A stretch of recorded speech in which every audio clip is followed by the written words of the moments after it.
we are disappointed that politics in Malaysia has gotten to a stage where it is now the norm to throw red paint and dead chicken and ducks, and perhaps mysterious meat in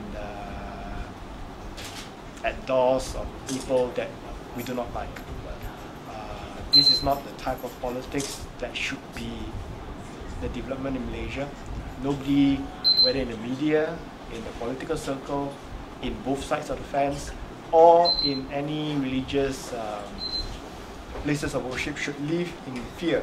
Nobody at all should be living in fear of where the next threat might come. And I think all of us here would probably feel that at some point in time, we have to get ourselves ready to find the same thing happening in front of our nose, or perhaps something escalating to something even worse. So we really hope that the authorities will do their part, clamp down on such threats, and actually take action to prevent these actions from escalating into something even worse for the country. Well, I think it's quite shocking to find this happening, and such an affront not only to human decency but an attack on the media.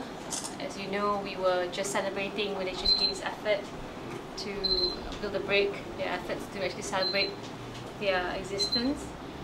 And when Tony informed me of the attack today, after YB Teresa Kok was so maliciously smeared and treated without any sort of condemnation by the Prime Minister, by the government of the day, I think that's extremely worrying. Because I know that the police came, the police investigated, were cooperative with Malaysiakini, but I think what we need right now is just to get the Prime Minister to take a strong stance against gutter politics, against such attacks, because as Tony had mentioned, it would not only escalate, but it will send the wrong message. When we've gone through an election, we've gone through the supposed mantra of One Malaysia, and when we're tested by such attacks, we don't see any leadership. And I actually demand that the Prime Minister take this opportunity, make a clear stance against such attacks, and it is our responsibility to jointly support and defend every member of parliament, every politicians, every non-governmental organizations or members of the media from such attacks. I mean, we can have differences of opinion, there are forums to address that, and this is a very despicable way to do so. See, if free media and freedom of speech is guaranteed under the Constitution, and any attack on the press is a matter of concern for all Malaysians. Without a free press, you cannot have a democratic country, you cannot have a free country. So I think that is why we cannot tolerate this kind of attacks upon the press or upon anybody else.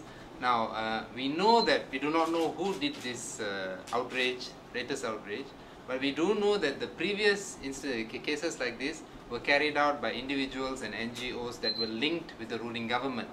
And we do know there was an absolute failure of serious action by the authorities in response to those earlier incidences.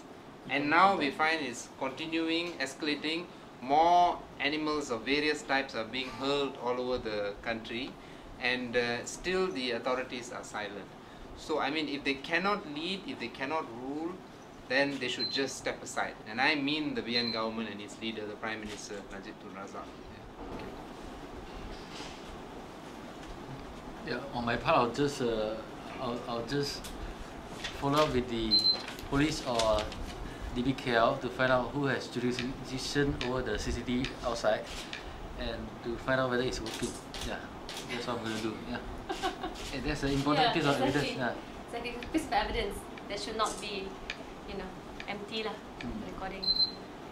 But what does it do to free press in the country? Things like this. I mean, of course, it creates a climate of fear. You're talking about, for us, it's important for the media to not be cowed, against reporting of any wrongdoings, many criticism fielded not only against the federal government but also the state government. And I think creating such a situation, such an environment will kill off that spirit that's much needed to maintain the fourth estate. And you know, it's a bit shocking. I guess it's taking time because, you know, we've been in Malaysia for so long, and you can see how things have really escalated over the years, and it's really sad because I could not have imagined something like this happening to Malaysiakini. Okay, like many bad things have happened to Malaysiakini, but my point is this is just unacceptable. But is it still surprising? Based on It all is these surprising facts? to me. I mean, It is increasingly becoming, as I mentioned, the norm.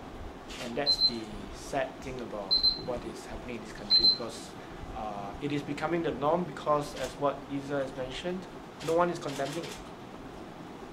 No leader is condemning it. None whatsoever.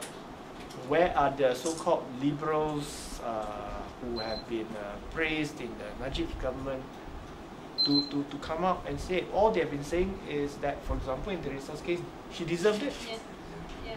They say she deserved it, and they probably say the same, Malaysiakini deserved it. For what? Because they provided a free platform for Malaysians to express their views. That's the only crime committed by Malaysiakini. Yeah, the only surprise I have is the black magic is used against the media.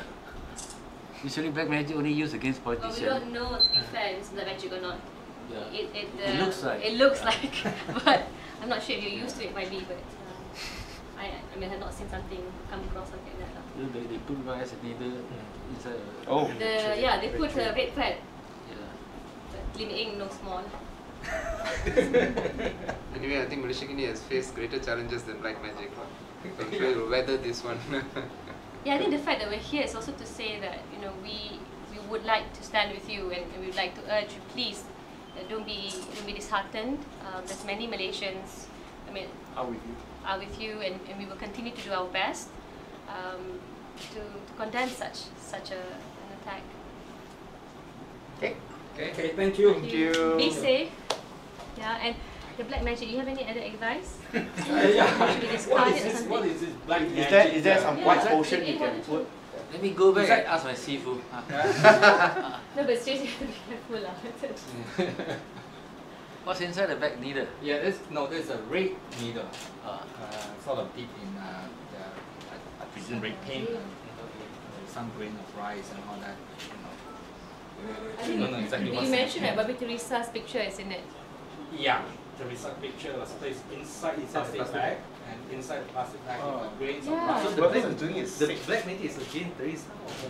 Yeah, I presume it could be against Well, I think we will also have to follow up the police. I mean, and also the DBK, as you mentioned, they also have to ensure that this case is investigated thoroughly.